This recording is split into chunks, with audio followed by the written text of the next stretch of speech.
Namaste everyone. Today I will be talking about a very common hereditary disease or a genetic disease which runs in family, and it's called as polycystic kidney disease. Polycystic kidney disease means there are multiple cysts in the kidney. What is cyst? Cyst is a fluid filled sac. It's a sac which has a lot of liquids or fluids inside, and what it does is it grows in size and it tries to damage the normal surrounding kidneys, and that's how it can damage the kidney. There are two types of polycystic kidney disease. One is called as autosomal dominant polycystic kidney disease, and second is called as autosomal recessive polycystic kidney disease. Autosomal dominant polycystic kidneys are more common than recessive. Its incidence is around 1 in 400 to 1000 people, whereas autosomal recessive polycystic kidney disease is slightly rarer. Its incidence is 1 in 20,000 people.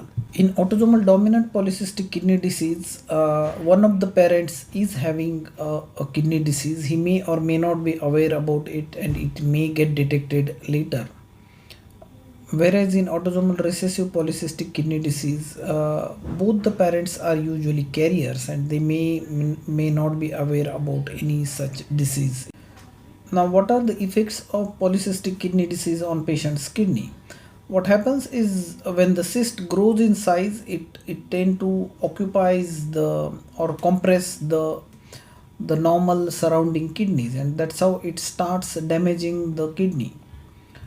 And progressively what happens is the kidney eventually gets damaged and it fails completely. The number one complication of polycystic kidney disease is kidney failure, wherein the kidney function reduces to such a low level that patient may need some definitive treatment for that. The other complications because of cyst is hypertension. Patient will develop hypertension in almost 50 to 60% of the polycystic kidney disease patients, and they may need anti-hypertensive medications in future. The other complications of polycystic kidney disease is kidney stones, cyst infection.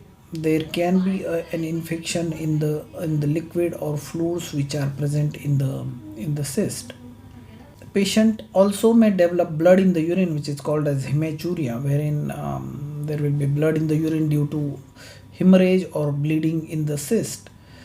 Now, many of these complications, especially the stones, infection or blood in the urine, may need the help of a urologist sometimes to fix the problem in case if there is any stone which is causing a blockage or bleeding.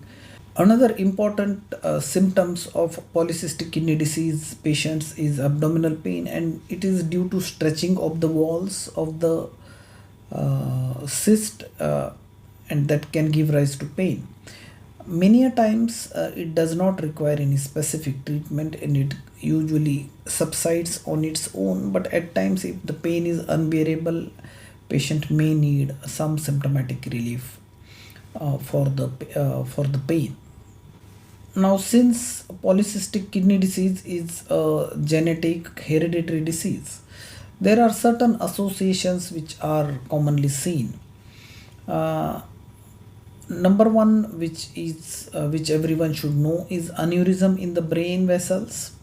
So that is quite common, especially if you have a family history of aneurysm in the brain with polycystic kidney disease. So such patient should be regularly monitored for development of headache or severe headache or severe hypertension, which may be a symptom of underlying aneurysm. And if required, we should do the necessary investigations to identify and tackle the aneurysm. 85% of the patients will have liver cysts. So the way the cysts are developed in the kidney, there can be cyst in the liver, and that should be regularly monitored again for development of infection or a liver disease. Almost 25 to 30% of the patient may develop a valvular problem. It's called as mitral valve prolapse, that has a strong association with polycystic kidney disease. 40 to 45% of the patient with polycystic kidney disease tend to develop abdominal wall hernias, and they should be regularly monitored and checked for the same. Coming to the important part, how do we diagnose? What is the diagnosis and what are the investigations done for diagnosis? Now, commonly with a previous history or a family history of polycystic kidney disease, we need to do the imaging studies to check for the cysts. Now, the commonly done imaging studies are either ultrasound, CT scan, or MRI. Difficulty arises when none of the family member is having any history of polycystic kidney disease. In those cases, sometimes a genetic analysis should be done to see if patient has a polycystic kidney disease.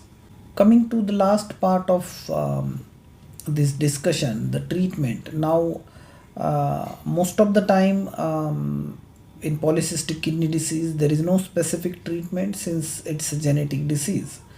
However, if the patient develops hypertension or high blood pressure, patient will need to take antihypertensive or high blood pressure medicine, and usually the target blood pressure in such patients is less than 110 by 75 millimeters of mercury to ensure the smooth kidney function.